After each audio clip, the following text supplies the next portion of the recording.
स्वागत करता हूं दोस्तों, मैं हितेश गुप्ता, आप सबका आपके अपने चैनल मार्केटिंग फंडास पे। दोस्तों,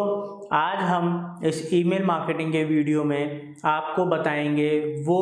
9 बेहतरीन टिप्स या स्ट्रेटजीज जो आप लोगों को फॉलो करनी चाहिए अगर आप ईमेल मार्केटिंग में आगे बढ़ना चाहते हैं, ग्रोथ करना चाहते हैं और उससे रेवेन्यू जनरेट करना चाहते हैं। तो दोस्तों,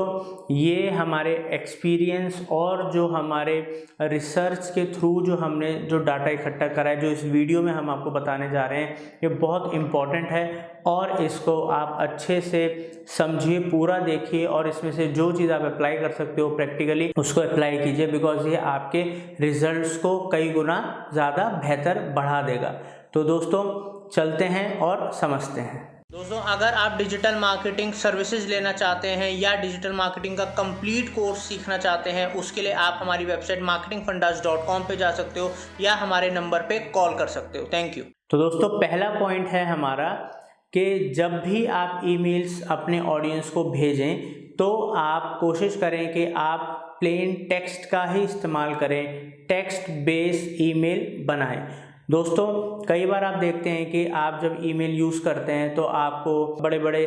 डिज़ाइंस आते हैं, न्यूज़लेटर टाइप आते हैं, उसके अंदर आपको ऐसे कमर्शियल सा दिख रहा होता है। तो वो जनरली क्या होते हैं, उनमें ज़्यादा चांस होता है कि वो प्रमोशन के फोल्डर में चले जाएं या स्पैम फोल्डर में चले जाएं या कस्टमर उसको इग्नोर कर दे कि ये कोई कमर्शियल है इस तरीके से। तो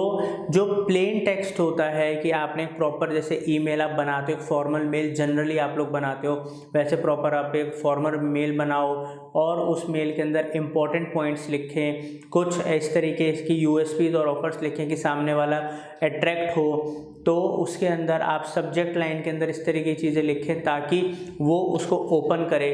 और दोस्तों, इसके अलावा आप अपनी ईमेल के अंदर इस चीज़ का ज़रूर ध्यान रखें, जब आप टेक्स्ट मेल दें तो कुछ कॉल टू एक्शन लाइक कोई बटन सा या कोई भी ऐसा आइकन आप दें जिस पे वो क्लाइंट एक्शन ले सके। तो इस तरीके से एक पर्सनलाइज्ड मेल टाइप बना के आप फॉर्मेट में भेजें ताकि लोग उसको एक प्रमोशनल मेल ना समझें, उनको लगे कि उनके वर्क की या उनके लिए स्पेशली मेल भेजी गई है ताकि उसका ओपन रेशो बढ़ सके और वो उसको क्लिक करके ओपन करें और पढ़ें। तो दोस्तों, ये बहुत इंपॉर्टेंट पॉइंट है और इसको ज़रूर फॉलो कीजिएगा। दूसरा पॉइंट दोस्तों, कि आप लोग जब मेल का फॉर्मेट बनाएं तो उसमें आप वीडियो को ज़रूर इनकॉर्पोरेट करें, बिकॉज आज का जो ट्रेंड है, जो आप समझते हैं, लोग वीडियो देखने में या वीडियो के थ्रू इन्फॉर्मेशन लेने में इसमें बहुत ज़्यादा इंटरेस्टेड हैं और ज़्यादा एंगेजमेंट वीडियो के थ्रू मिलती है। तो आपको क्या करना है कि जो सब्जेक्ट, जो ऊपर जो सब्जेक्ट लाइन होती है, उस सब्जेक्ट लाइन में भी आप मेंशन करें वीडियो का, उधर लिखें वीडियो के, सामने वाले को पता लगे कि इस कंटेंट में, इस मेल के अंदर कोई वीडियो का लिंक है। तो उसको मेंशन करने के साथ साथ जब कोई पर्सन उस मेल को ओपन करेगा तो उसमें जो आपने टेक्स्ट फॉर्मेट यूज़ करा है उसमें आप एक इमेज थंबनेल या इमेज यूज़ कर सकते हैं, तो जो कि रेलिवेंट होनी चाहिए, जो आप कस्टमर को बताना चाहते हैं या जिस चीज़ के लिए आपने मेल भेजी है। तो जब कोई उस इमेज पे या थंबनेल पे क्लिक करेगा तो वो लिंक उसको उस वीडियो तक लेकर जाना चाहिए। तो इस तरीके से अगर आप वीडियो का इस्तेमाल करेंगे अपने मेल में तो उसका ओपनिंग रेशो भी बढ़ता है और साथ के साथ वो ज़्यादा एंगेजिंग होता है एज़ कंपेयर टू नॉर्मल आप कोई इमेज भेज देते हैं, ठीक है, या कोई कमर्शियल सा बनाकर भेजते हैं। Thank you. थर्ड दोस्तों, हमारा पॉइंट है कि जब आपका जो ऑडियंस है, जो कस्टमर बेस है, उनके संग आप कंटिन्यूस इंटरेक्शन में रहें, उनके संग कनेक्ट रहें, उसके लिए आप एक सीरीज़ ऑफ मेल भी आप कर सकते हो, लाइक वो ऑटोमेशन के थ्रू कर सकते हो, ताकि आप अपने कस्टमर को मिनिमम वीकली बेसिस पे आप कम से कम एक वैल्यूएबल इंफॉर्मेशन या कंटेंट या कुछ ऐसा प्रोवाइड करें ताकि वो उससे एंगेज हो, उनसे उनको कुछ इन्फॉर्मेशन मिले और उनको अगर उससे वैल्यू लगेगी तो वो आपके संग कनेक्ट रहेंगे और कनेक्ट रहने के साथ साथ वो एक्शंस लेंगे। तो अगर वो एक्शन लेंगे तो या तो आपके पास लीड आएगी या आप लोगों का सेल बढ़ेगा। तो हर तरीके से क्या होता है दोस्तों, आपको एक सीरीज़ या एक इस तरीके से स्ट्रेटजी बनानी होती है ताकि कस्टमर को वो प्रमोशनल भी ना लगे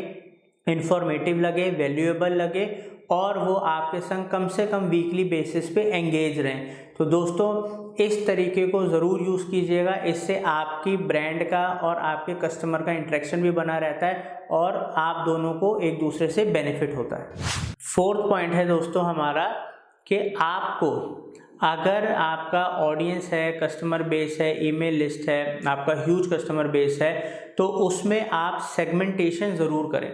सेगमेंटेशन से मेरे कहने का मतलब है कि मान लीजिए कि मेरा डिजिटल मार्केटिंग सारा बिजनेस है और मेरे से जो ऑडियंस जुड़ा है वो इससे रिलेटेड जुड़ा है, मगर डिजिटल मार्केटिंग में भी कई सारे अलग अलग फील्ड्स होते हैं, लाइक एसईओ का फील्ड है, पेड मार्केटिंग का है, ब्लॉगिंग का है, अलग अलग है।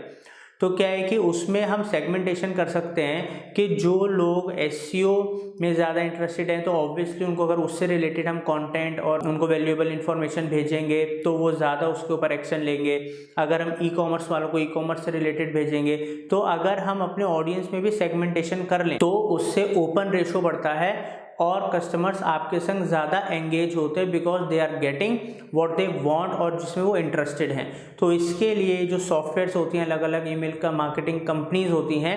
इनके पेड प्लान्स के अंदर ये कई सारे ऐसी फैसिलिटीज़ देती हैं जो आपको सेगमेंटेशन में हेल्प करते हैं। फिफ्थ पॉइंट है दोस्तों जो कि बहुत ही इंपॉर्टेंट पॉइंट है, जिसके ऊपर जनरली लोग ध्यान नहीं देते। कई बार क्या होता है, हमारा जो ऑडियंस है या ईमेल लिस्ट है उसमें हम क्या करते हैं कि हम उनसे इंटरेक्ट कर रहे हैं, उनको मेल्स भेज रहे हैं, बट हम जनरली ये चीज़ पे ध्यान नहीं देते कि हमारा ओपन रेशो बढ़ रहा है या घट रहा है, या कितने सारा ऑडियंस जो है जो इनएक्टिव है, जो काफ़ी टाइम से हमारी मेल पे रिस्पॉन्ड नहीं कर रहा। तो उससे क्या होता है दोस्तों, अगर आपका मान लीजिए 10,000 का कस्टमर बेस है या 2,000 का है, जो भी आपका ईमेल लिस्ट है, उसमें से मान लीजिए 10,000 में से 5 से 6,000 लोग ऐसे हैं जो हमें या तो रिस्पॉन्ड नहीं कर रहे या एक्शन नहीं ले रहे, और या फिर उसमें से कुछ लोग हैं हमें अनसब्सक्राइब कर रहे हैं। तो उस कंडीशन में क्या होता है दोस्तों, आपको अपनी ईमेल लिस्ट का जो डाटा है उसको या तो आप फिल्टर कीजिए या उसके अंदर से इनएक्टिव लोगों को आप अलग कीजिए, क्योंकि इससे ये नुकसान होता है कि जब आप ईमेल मार्केटिंग करते हैं और ज़्यादातर लोग या तो एक्शन नहीं ले रहे, तो उससे आपका जो ओपन रेशो है वो टाइम टू टाइम कम होगा, या फिर लोग क्या कर रहे हैं, ज़्यादातर लोग अनसब्सक्राइब कर रहे हैं बिकॉज वो इंटरेस्टेड नहीं है उस चीज़ के अंदर। तो अगर ज़्यादा लोग अनसब्सक्राइब करेंगे तो आपकी जो मेल्स हैं या तो स्पैम फोल्डर में या प्रमोशन में जानी शुरू हो जाएंगी। तो इसलिए आप लोगों को एक्टिव यूज़र्स के संग बने रहना है या अपने यूज़र्स को एक्टिव रखना है। तो उसके लिए या तो इन जो सॉफ्टवेयर कंपनीज़ है, ईमेल मार्केटिंग कंपनीज़ हैं, ये पेड वर्जन्स के अंदर ये फैसिलिटी देते हैं कि ये आपको मैट्रिक्स देते हैं कि कौन से एक्टिव यूज़र्स हैं, कौन से इनएक्टिव यूज़र्स हैं, तो आप उसके हिसाब से एक्शन ले सकते हो। या फिर जब आपको पता लग रहा है कि लोग ज़्यादा एक्शन नहीं ले रहे हैं, तो आप ऐसी उनको रिटेन करने के लिए इस तरीके की एक्टिविटीज़ या ऑफर्स या बहुत सारी चीज़ें आप कर सकते हो जो कि आपको पता है जिसमें आपके ऑडियंस इंटरेस्टेड होंगे। तो उनको उस नए तरीके से अप्रोच करो ताकि वो एक्शंस लेना शुरू करें और आपके ओपनिंग रेशो बढ़े। तो दोस्तों यही दो तरीके हैं, या तो आप उनको दोबारा से री एंगेज करो या फिर दोस्तों आप उनको फ़िल्टर करो, बिकॉज अगर ज़्यादा से ज़्यादा ऑडियंस अनसब्सक्राइब करेगा या एक्शन नहीं लेगा तो वो आपके लिए खतरे की घंटी हो सकता है। 6 पॉइंट है दोस्तों हमारा कि आप लोग अपने ईमेल मार्केटिंग कैंपेन्स या उनकी रिपोर्ट्स के ऊपर रेगुलर ट्रैकिंग रखें, एनालाइज करें उनको, ताकि आप लोगों को पता रहे कि किस तरीके के कैंपेन क्या रिस्पांस दे रहे हैं, आपके रेगुलर बेसिस पे कितने सब्सक्राइबर्स बढ़ रहे हैं या फिर कितने कम हो रहे हैं, या आपका CTR क्लिक थ्रू रेट क्या आ रहा है। ठीक है, तो दोस्तों ये ओपन रेट क्या है आपका, इस तरीके से और बहुत सारे मैट्रिक्स होते हैं जो कि आप लोगों को एग्जैक्ट आइडिया देते हैं कि इस समय आपकी प्रेजेंट सिनेरियो क्या चल रहा है, उसमें आप कैसे आप इम्प्रूव कर सकते हो, कैसे आप जो चीज़ें ख़राब हो रही हैं उनको किस तरीके से आप रोक सकते हो। तो दोस्तों ट्रैकिंग करना रेगुलर बेसिस पे और अपडेट रहना, ये आप लोगों के लिए सक्सेस का मंत्र है, और इस चीज़ को ज़्यादातर लोग नहीं करते, क्या ज़्यादा टाइम की शॉर्टेज होती है या वो उसमें इंटरेस्ट नहीं लेना चाहते। दोस्तों इनिशिएट करने के बाद अगर उनके रिजल्ट्स को आप मॉनिटर नहीं करोगे, ट्रैक नहीं करोगे, तो आप कभी भी करेक्टिव मेजर्स लेके चीज़ों को बेहतर नहीं कर सकते। तो इस बात का प्लीज़ ध्यान रखिएगा। दोस्तों ये 7th पॉइंट है और one of the most important point है, दोस्तों अगर आप ईमेल मार्केटिंग करते हो तो स्प्लिट टेस्टिंग या A/B टेस्टिंग आप लोगों ने डिजिटल मार्केटिंग में बहुत सुना होगा।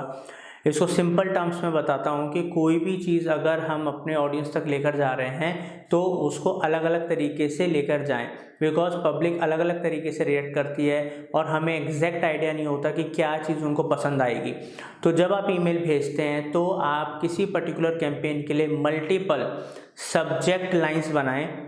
बिकॉज अगर आप अलग अलग सब्जेक्ट लाइन्स ट्राई नहीं करेंगे तो आपको कैसे पता लगेगा कि किस सब्जेक्ट लाइन या किस तरीके के कंटेंट पे ओपनिंग रेशो ज़्यादा हो रहा है, लोग ज़्यादा रिएक्ट कर रहे हैं और किस पे बिल्कुल ही रिस्पांस नहीं आ रहा। तो स्प्लिट टेस्टिंग, A/B टेस्टिंग या चीज़ों पर अच्छे और अलग तरीके से ट्राई करेंगे तो आपको पता एग्जैक्ट लगेगा कि क्या चीज़ वर्क कर रही है, क्या चीज़ वर्क नहीं कर रही। तो ये चीज़ ईमेल मार्केटिंग में बहुत ज़्यादा इम्पॉर्टेंट है। तो इसलिए अलग अलग आप अपने सब्जेक्ट लाइन्स बनाएं एक सिंगल कैंपेन के लिए और उसमें से जो ज़्यादा बेहतर वर्क करे उस तरीके के आप लोगों को कंटेंट या सब्जेक्ट लाइन्स के थ्रू मेल्स भेजें। तो दोस्तों 8th पॉइंट है हमारा कि ये सब चीज़ें करने के लिए और इसमें आपको एडवांस लेवल पे जाने के लिए ज़रूरत है एक बेस्ट ईमेल मार्केटिंग सॉफ्टवेयर की या कंपनी की। तो दोस्तों आप कोई भी कंपनी चुनिए ईमेल मार्केटिंग की, तो उसमें आप सिर्फ मॉनिटरिंग टर्म्स की वो किस कॉस्ट में आपको क्या दे रहा है सिर्फ उसका ध्यान मत दीजिए। आप उनके रिव्यूज़ पढ़िए, उनके जो डेमो ट्रायल्स मिल रहे हैं, फ्री ट्रायल्स मिल रहे हैं, उनको देखिए, टेस्ट कीजिए, उसके बारे में जितनी ज़्यादा जानकारी ले सकते हैं वो कीजिए। बिकॉज एक बार अगर आप सही कंपनी चुन लें तो आपको फ्यूचर में वो बहुत ज़्यादा हेल्प करती है और उससे आपको जो बेनिफिट्स होते हैं उससे आपका बिजनेस ग्रो होता है, आपके कस्टमर्स को दिक्कत नहीं आती, आपको चीज़ें मैनेज करने में आसानी रहती है। मगर अगर आप गलत चुनाव कर लें किसी भी सॉफ्टवेयर या किसी कंपनी का तो या तो आपको लॉन्ग टर्म में वो एक्सपेंसिव पड़ सकता है या हो सकता है वो सही से फंक्शन नहीं करता या उनकी मेल्स ज़्यादातर स्पैम में जाती हैं। ठीक है, तो इसलिए रेप्यूटेड कंपनी का और सोच समझ के ईमेल मार्केटिंग सॉफ्टवेयर कंपनी का चुनाव करें। 9th पॉइंट और फाइनल पॉइंट है दोस्तों कि आप जब भी अपने ईमेल मार्केटिंग की शुरुआत करें और अपने कैंपेन्स की शुरुआत करें तो हमेशा प्रिपेयर करें एक प्रमोशन कैलेंडर। दोस्तों इससे मेरा मतलब है कि आप लोग कोई भी आप जब भी स्ट्रेटजी अप्लाई करने जाएं तो उसको पहले पेन डाउन कीजिए, उसमें लिखिए कि आपको कौन सी एक्टिविटी कब करनी है, कौन सा कैंपेन कब भेजना है, उसमें क्या मटेरियल होगा, क्या ऑफर होगा, क्या वैल्यूएबल कंटेंट आप देने वाले हो, कब कब दोगे, कैसे कैसे टारगेट करना है। ये सारी जो प्लानिंग है, ये जो आपका प्रमोशनल कैलेंडर है, ये आपको पहले से बना के रखना है ताकि आप उसके हिसाब से एग्जीक्यूट करो और उसके हिसाब से जो रिजल्ट्स आएँ तो आप अपने इस प्लानिंग के अंदर आप मॉडिफिकेशंस कर पाओ, चीज़ों को बदल बदल के देख पाओ। दोस्तों अगर सबसे ज़्यादा जो डिजिटल मार्केटर्स गलती करते हैं वो बिना प्लानिंग के, बिना स्ट्रेटजी के चीज़ों को इनिशिएट कर देते हैं, जिससे या तो उनके रिजल्ट सही नहीं आते या जितने आ सकते हैं वो नहीं आ पाते। तो दोस्तों हमेशा प्लानिंग से प्रिपेयर करके एक स्ट्रेटजी आपको ईमेल मार्केटिंग की शुरुआत करनी है ताकि आप डिजायर्ड रिजल्ट्स ले पाओ। तो दोस्तों उम्मीद करता हूँ 9 के 9 पॉइंट आपको समझ में आए होंगे और आप लोगों को इनसे बेनिफिट होगा। तो इनका ध्यान रखिए ताकि आप ईमेल मार्केटिंग के थ्रू रेवेन्यू जनरेट कर पाएँ, अपने कस्टमर के संग कनेक्ट रह पाएँ और आप कम से कम कॉस्टिंग पे मैक्सिमम अपना ROI निकाल के ले पाएँ। तो दोस्तों thank you for watching marketing fundas.